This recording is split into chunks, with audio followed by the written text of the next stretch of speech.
জলজস্তায় মোহনীয় সৌন্দর্য উপভোগের জন্য টাঙ্গুয়ার হাওরে লোকজ ও পূর্ণিমা উৎসব অনুষ্ঠিত হচ্ছে।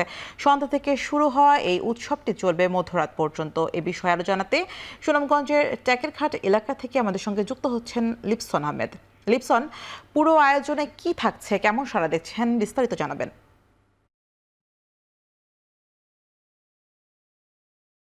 শাম্মী, শুরুতেই যদি বলি, যেহেতু এটি হাওড়া জেলা, এখানে কিন্তু মূলত যে তাহিরপুর উপজেলা রয়েছে, সেখানে কিন্তু টাঙ্গার হাওর, নেদরি লেক, টেকেরঘাট এই সব পর্যটন স্পটে কিন্তু প্রতি বছর দূর দূরান্ত থেকে কিন্তু আসলে পর্যটকরা কিন্তু আসলে মূলত ছুটে আসেন। তবে চলতি বছর যেহেতু 3 দফা বন্যা, সেই সাথে দেশের অস্থিতিশীল পরিবেশের কারণে কিন্তু আসলে মূলত পর্যটকরা কম এসেছেন।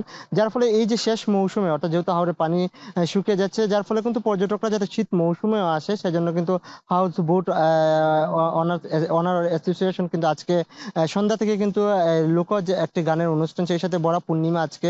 যার ফলে কিন্তু আমরা দেখেছি যে দুপুর থেকে কিন্তু পর্যটকরা কিন্তু এই টেকেরঘাট এলাকায় কিন্তু এসে জড়ো হচ্ছেন। বিশেষ করে যদি বলি আমরা, যেহেতু আজকে ছুটির দিন, যার ফলে কিন্তু অনেক পর্যটকরাই কিন্তু তাদের পরিবার পরিজন নিয়ে, শিশু সন্তান নিয়ে কিন্তু এই টেকেরঘাট এলাকায় আসছেন। বিশেষ করে যদি বলি, এই অনুষ্ঠানের শুরুতেই কিন্তু হাওড়ের প্রান্তিক পর্যায়ে মানুষ আসলে তাদের জীবন জীবিকা আসলে প্রদর্শনী করা হবে। তারপর কিন্তু বাউল সম্রাট শাহ আব্দুল করিম, রাধারমণ দত্ত, এমনকি হাসান রাজার গান কিন্তু এখানে পরিবেশন করা হবে।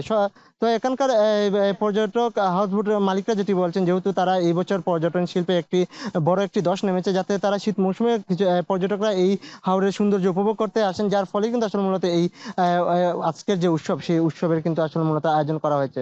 শাম্মী। টাঙ্গুয়ার হাওর থেকে লোকজ এবং পূর্ণিমা উৎসবের খবর জানাচ্ছিলেন সহকর্মী লিপসন আহমেদ।